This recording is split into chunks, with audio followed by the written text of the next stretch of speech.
السلام علیکم ورحمۃ اللہ وبرکاتہ۔ نحمدہ ونصلی علی رسولہ الکریم، اما بعد۔ میرے محترم بزرگوں اور دوستوں اور میری پیاری ماں بہنوں، آج کا موضوع ہے اہل جنت کو خوشخبری۔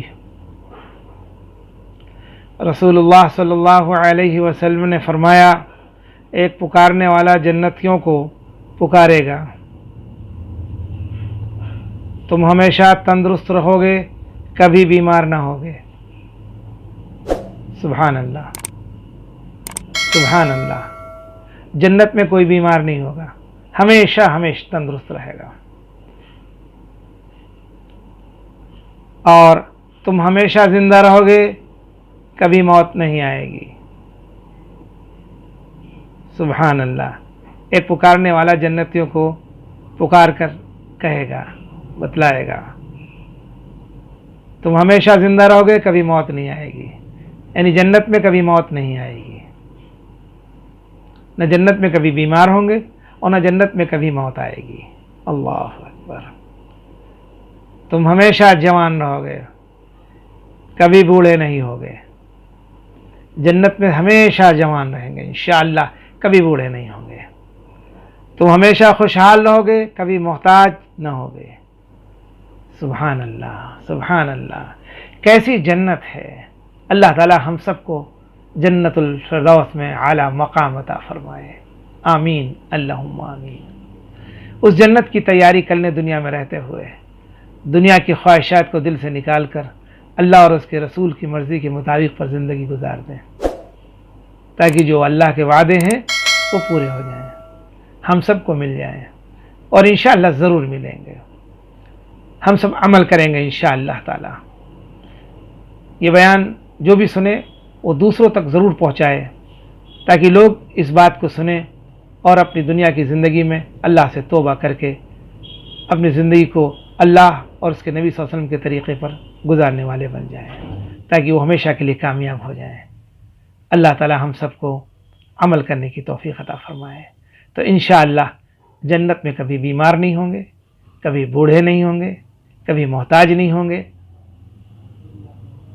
ہمیشہ صحت مند رہیں گے، ہمیشہ جوان رہیں گے انشاءاللہ تعالی، اور کبھی محتاج نہیں ہوں گے، اور ہمیشہ تندرست رہیں گے انشاءاللہ تعالی۔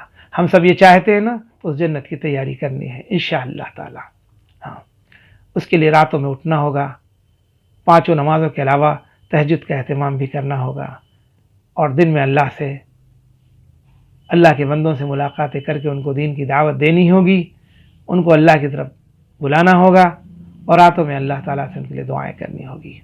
ہم سبھی لوگ دعا کریں 2 رکعت نماز حاجت کی پڑھ کر کے، اپنے ملک کے وزیر اعظم کے لیے، ملک کے وزیر داخلہ کے لیے، وزراء اعلیٰ کے لیے، ملک کے صدر کے لیے، سب کے لیے ہدایت کی دعا مانگیں۔ اللہ ان سب کو ہدایت عطا فرمائے، اللہ ان سب کو ایمان کی دولت سے مالا مال کر دے۔ اللہ تعالیٰ ایمان کی ہواؤں کو پوری دنیا میں چلا دے، کفر کو، شرک کو، بدعات کو ختم کر دے۔ اللہ تعالیٰ سے دعا کریں۔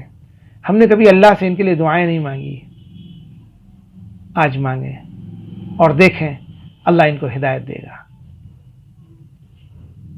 اللہ ضرور ہدایت دے گا۔ اللہ کے نبی صلی اللہ علیہ وسلم رات میں اللہ سے دعا کرتے تھے اور دن میں ہدایت والی محنت کرتے تھے، تب جا کر صحابہ کی سوالہ کی جماعت تیار ہوئی۔ 23 سال کے عرصے میں ہم نے کیا محنت کی، ہم نے کس کو دعوت دی، ہم نے کس کے لیے راتوں میں آنسو گرائے۔ ہم نے تو دنیا کی چیزوں کے لیے آنسو گرائے، دنیا مانگا اللہ سے۔ ہم نے تو فکر ہی نہیں کی کہ اللہ کے یہ بندے جہنم کی آگ سے بچ کے جنت میں جانے والے بن جائیں۔ اب فکر کر لیں انشاءاللہ اللہ کے نبی کا ہر امتی قیامت تک آنے والا جنت میں جانے والا بن جائے۔ اللہ ہم سب کو دین کی فکر عطا فرمائے، آمین اللہم آمین۔ السلام علیکم ورحمۃ اللہ وبرکاتہ۔ صلی اللہ علی محمد صلی اللہ علیہ وسلم۔